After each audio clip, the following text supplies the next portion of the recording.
England ವಿರುದ್ಧದ ಸರಣಿಯಲ್ಲಿ ಭಾರತ ಪಾಲಿಗೆ ಮಸ್ಟ್ ವಿನ್ ಮ್ಯಾಚ್ ಆಗಿರುವಂತಹ 4ನೇ ಪಂದ್ಯಕ್ಕೆ ಟೀಮ್ ಇಂಡಿಯಾದಲ್ಲಿ ಮೇಜರ್ ಸರ್ಜರಿ ಆಗಲಿದೆ. ಚಾನ್ಸ್ ಕೊಟ್ಟರು ಕೂಡ ಸದ್ದು ಮಾಡದವರನ್ನ ಡ್ರಾಪ್ ಮಾಡಿ ಬೇರೆಯವರಿಗೆ ಅವಕಾಶ ಕೊಡೋಕೆ ಬಿಸಿಸಿಐ ಪ್ಲಾನ್ ಮಾಡಿದೆ. ಹಾಗಾದ್ರೆ ಮುಂದಿನ ಪಂದ್ಯದಲ್ಲಿ ಟೀಮ್ ಇಂಡಿಯಾ ಪರ ಯಾರೆಲ್ಲ ಕಣಕ್ಕಿಳಿತಾರೆ, ಏನೆಲ್ಲ ಚೇಂಜಸ್ ಆಗಲಿದೆ ಅನ್ನೋದನ್ನ ಈ ವಿಡಿಯೋದಲ್ಲಿ ಹೇಳ್ತೇನೆ. ನಾನು ಶಾಂತ. ನೀವು ಸುದ್ದಿಯಾನದ ಸಬ್ಸ್ಕ್ರೈಬರ್ ಆಗೋದಕ್ಕೆ ಮರಿಬೇಡಿ. 5 ಪಂದ್ಯಗಳ ಟೆಸ್ಟ್ ಸರಣಿಯಲ್ಲಿ ಈಗಾಗಲೇ 3 ಪಂದ್ಯಗಳು ಮುಗಿದಿವೆ. 2 ಮ್ಯಾಚ್ಗಳನ್ನು ಗೆದ್ದಿರುವಂತಹ ಇಂಗ್ಲೆಂಡ್ ತಂಡ 4ನೇ ಪಂದ್ಯದ ಮೇಲೆ ಕಣ್ಣಿಟ್ಟಿದೆ. ಇನ್ನೊಂದು ಮ್ಯಾಚ್ ಗೆದ್ರೂ ಕೂಡ ಅವರ ಸರಣಿ ಕೈವಶವಾಗುತ್ತೆ.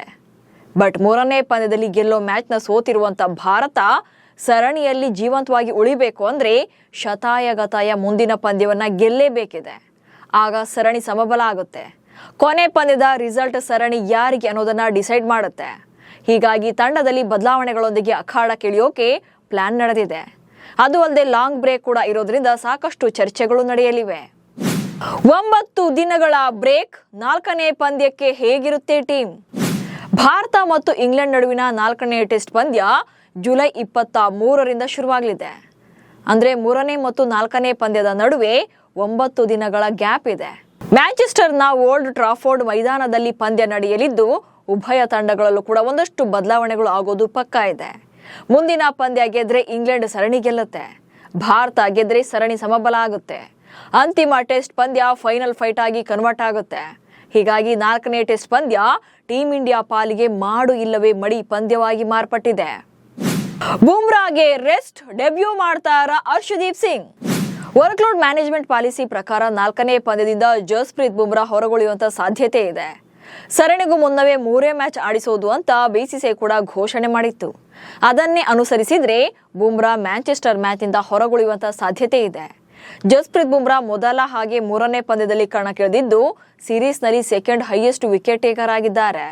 2 ಪಂದ್ಯಗಳಿಂದ 12 ವಿಕೆಟ್ಗಳನ್ನು ಕಬಳಿಸಿದ್ದಾರೆ. ಲೀಡ್ಸ್ ಮತ್ತು ಲಾರ್ಡ್ಸ್ನಲ್ಲಿ 5-5 ಸಾಧನೆ ಕೂಡ ಮಾಡಿದ್ದಾರೆ.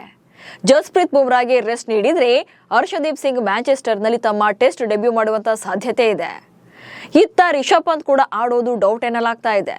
ಲಾರ್ಡ್ಸ್ ಟೆಸ್ಟ್ ಪಂದ್ಯದಲ್ಲಿ ಬ್ಯಾಟಿಂಗ್ ಮಾಡುವಾಗ ರಿಷಬ್ ಪಂತ್ ಸಾಕಷ್ಟು ನೋವನ್ನು ಅನುಭವಿಸಿದ್ರು.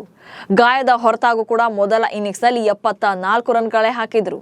ಸೊ ಮುಂದಿನ ಪಂದ್ಯದಲ್ಲಿ ಕಂಪ್ಲೀಟ್ ಆಗಿ ರಿಕವರಿ ಆಗಿದ್ರೆ ಮಾತ್ರ ಆಡ್ತಾರೆ ಅಂತ ನಾಯಕ ಗಿಲ್ ಕೂಡ ಕನ್ಫರ್ಮ್ ಮಾಡಿದ್ದಾರೆ. 8 ದಿನಗಳ ಬ್ರೇಕ್ ಇರೋದ್ರಿಂದ ಪಂತ್ ರಿಕವರ್ ಆಗಬಹುದು ಎನ್ನಲಾಗ್ತಿದೆ. ಇನ್ನು ಕಳೆದ 3 ಪಂದ್ಯಗಳಲ್ಲೂ ಕೂಡ ಬಿಗ್ ಸ್ಕೋರ್ ಬಾರಿಸದ ಕರುಣ್ ನಾಯರನ್ನ ಬಿಸಿಸಿಐ ಮ್ಯಾನೇಜ್ಮೆಂಟ್ ಡ್ರಾಪ್ ಮಾಡುವಂತ ಸಾಧ್ಯತೆ ಇದೆ. 6 ಇನ್ನಿಂಗ್ಸ್ಗಳಿಂದ ಕರುಣ್ ನಾಯರ್ ಕೇವಲ 131 ರನ್ಗಳನ್ನ ಮಾತ್ರ ಕಲೆ ಹಾಕಿದ್ದಾರೆ. ಸೊ 4ನೇ ಟೆಸ್ಟ್ ಪಂದ್ಯಕ್ಕೆ ಕರುಣ್ ನಾಯರ್ ಬದಲಿಗೆ ಸಾಯಿ ಸುದರ್ಶನ್ಗೆ ಮತ್ತೆ ಚಾನ್ಸ್ ನೀಡಬಹುದು. ಉಳಿದಂತೆ 3ನೇ ಪಂದ್ಯದ ಆಟಗಾರರೇ ನೆಕ್ಸ್ಟ್ ಮ್ಯಾಚ್ಗೂ ಕೂಡ ಕಂಟಿನ್ಯೂ ಆಗ್ತಾರೆ. 8 ವರ್ಷಗಳ ಬಳಿಕ ಇಂಗ್ಲೆಂಡ್ ಟೀಮ್ ಸೇರಿದ ಸ್ಪಿನ್ನರ್.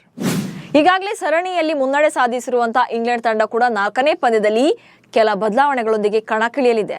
ಕಳೆದ ಪಂದ್ಯದಲ್ಲಿ ಗಾಯಗೊಂಡಿರುವಂತಹ ಬೌಲರ್ ಶೋಯಬ್ ಬಶೀರ್ ಸರಣಿಯಿಂದಲೇ ರೂಲ್ಡ್ ಔಟ್ ಆಗಿದ್ದಾರೆ.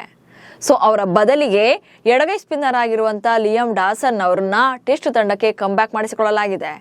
35 ವರ್ಷದ ಸ್ಪಿನ್ನರ್ ಲಿಯಾಮ್ 2017ರಲ್ಲಿ ದಕ್ಷಿಣ ಆಫ್ರಿಕಾ ವಿರುದ್ಧ ತಮ್ಮ ಕೊನೆಯ ಪಂದ್ಯವನ್ನು ಆಡಿದ್ರು. ಹಲವು ವರ್ಷಗಳಿಂದ ಹ್ಯಾಂಪ್ಶೈರ್ ಪರ ಸ್ಥಿರ ಪ್ರದರ್ಶನ ನೀಡ್ತಾ ಇದ್ದಾರೆ. ಇದೀಗ ನ್ಯಾಷನಲ್ ಟೀಮ್ಗೆ ರೀ ಎಂಟ್ರಿ ಕೊಟ್ಟಿದ್ದಾರೆ. ಡಾಸನ್ ಇದುವರೆಗೆ ತಮ್ಮ 212 ಪ್ರಥಮ ದರ್ಜೆ ಪಂದ್ಯಗಳಲ್ಲಿ 371 ವಿಕೆಟ್ಗಳನ್ನು ಬೇಟೆಯಾಡಿದ್ದಾರೆ. ಹಾಗೆ 18 ಶತಕಗಳೊಂದಿಗೆ 10,000ಕ್ಕೂ ಹೆಚ್ಚು ರನ್ಗಳನ್ನು ಗಳಿಸಿದ್ದಾರೆ. ಹೀಗಾಗಿ ಅನುಭವಿಯಾಗಿರುವಂತಹ ಡಾಸನ್ ತಂಡಕ್ಕೆ ಮರಳಿರೋದು ಇಂಗ್ಲೆಂಡ್ ತಂಡಕ್ಕೆ ಮತ್ತಷ್ಟು ಬಲ ತಂದಂತಾಗಿದೆ.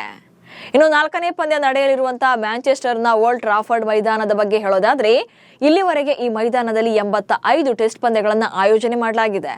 ಇಲ್ಲಿ ಮೊದಲು ಬ್ಯಾಟಿಂಗ್ ಮಾಡಿದಂತಹ ತಂಡಗಳು 32 ಬಾರಿ ಗೆದ್ದಿವೆ. ಹಾಗೆ 2ನೇ ಸಲ ಬ್ಯಾಟಿಂಗ್ ಮಾಡಿದಂತಹ ತಂಡಗಳು 17 ಸಲ ಮ್ಯಾಚ್ ಅನ್ನು ವಿನ್ ಆಗಿವೆ. ಇನ್ನುಳಿದಂತೆ 36 ಪಂದ್ಯಗಳು ಡ್ರಾನಲ್ಲಿ ಅಂತ್ಯಗೊಂಡಿವೆ. ಇದೀಗ ಭಾರತ ಮತ್ತು ಇಂಗ್ಲೆಂಡ್ ನಡುವಿನ 4ನೇ ಪಂದ್ಯ ಕೂಡ ಸಾಕಷ್ಟು ಕುತೂಹಲ ಮೂಡಿಸಿದೆ.